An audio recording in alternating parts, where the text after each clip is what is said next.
생각을 했지 안 해요? 일본에 나와가지고 어디 밥 먹을 수가 있겠어요? 사실상 뭐 힘이 없습니다.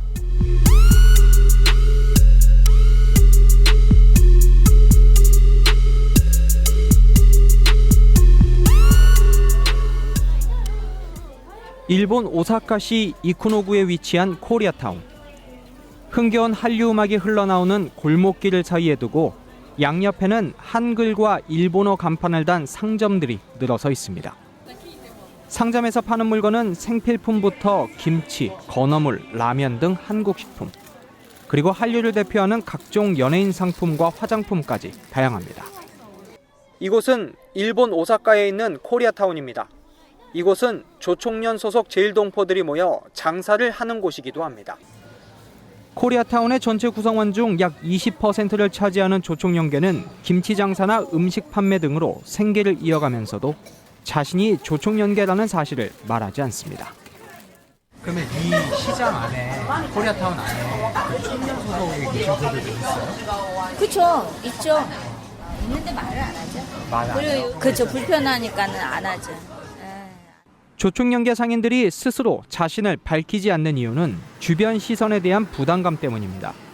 실제로 일본 사회에서 조총련에 대해 부정적인 인식이 많기 때문에 한 명의 손님이라도 놓치지 않기 위해서는 자신을 감출 수밖에 없는 것이 현실입니다.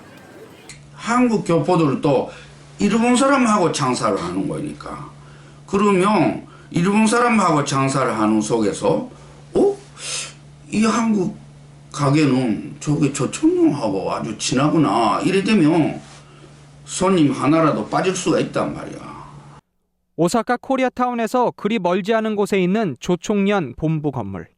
3층짜리 빌딩의 출입문 옆에는 오사카 조선회관이라고 쓰인 간판이 붙어 있고 건물 앞 게시판에는 조총련 기관지인 조선신보가 걸려 있습니다. 애초 오사카 조총련 본부는 신오사카역 인근에 큰 건물을 소유했지만 막대한 빚을 감당하지 못하고 결국 매각돼 지금의 건물로 이전했습니다. 출입문 옆에 있는 초인종을 눌러봤습니다. 잠시 후 문을 열고 기자를 맞은 조총련 관계자는 미국에서 동포가 찾아왔는데 반갑게 맞이하면서 담소를 나누는 정도는 괜찮다며 자유아시아 방송 기자를 안으로 초대했습니다. 그리고 오늘날 조총련의 현주소를 살짝 내비쳤습니다. 종로에 전인 일꾼이라는 사람이 많잖아요. 동포들을 대표하는 권리 옹호 단체인데 소속하는 명원들 속에 조선 그쪽은 한 20%쯤밖에 안 돼. 다만 우리는 민족의 말도 지키고 문화도 지키고 그다음 민족적인 그 커뮤니티를 계속 지켜나가자. 그렇게 생각하는 분들이 점점 둘레에 있어요.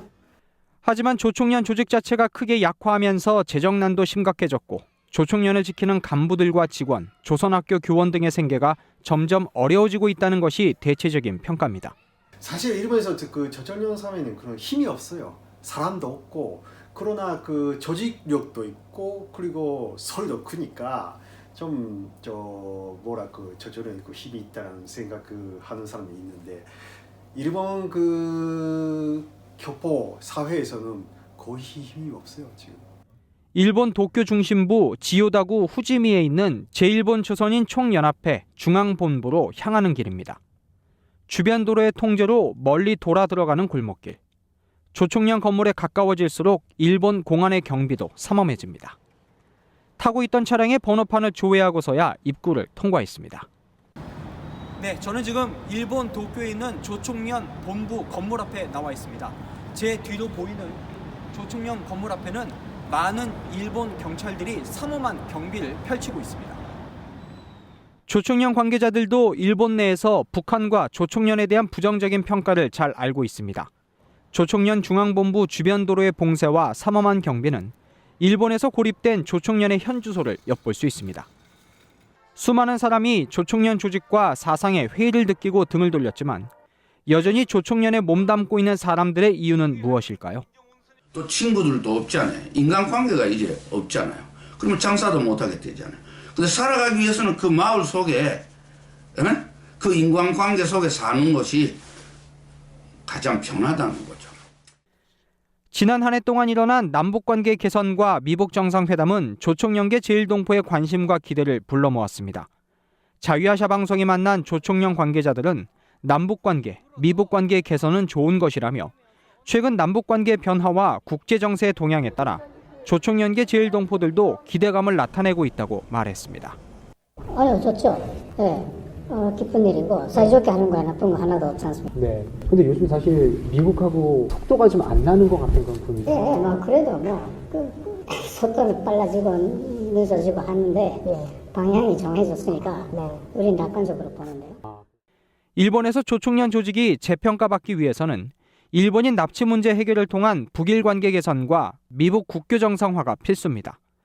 특히 북일 관계 개선도 미국이 움직이지 않으면 진전이 없기 때문에 조총련이 올해 초로 예정된 2차 미북 정상회담에 관심과 기대를 두는 이유이기도 합니다. 아베도 북한 문제에 대해서 아무 말 안 하잖아요.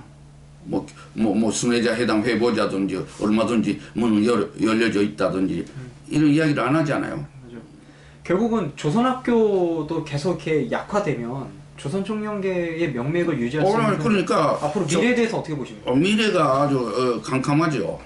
그러니까 이제 한국에서 김정은이가 핵을 포기하고 그래서 세계로부터 이제 인정받고 세계 투자가 막 들어오고 그러면 한국도 이제 지원할 수 있잖아요.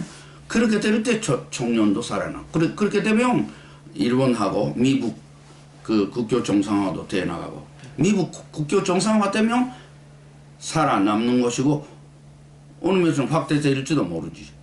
근데 그것이 안 되는 한은 살아남을 길이 없는 거예요. 조총련의 미래는 그리 밝지 않다는 것이 일본 내 대체적인 인식입니다. 세월이 흘러 세대가 바뀌고 시대가 급격히 변하는 오늘날.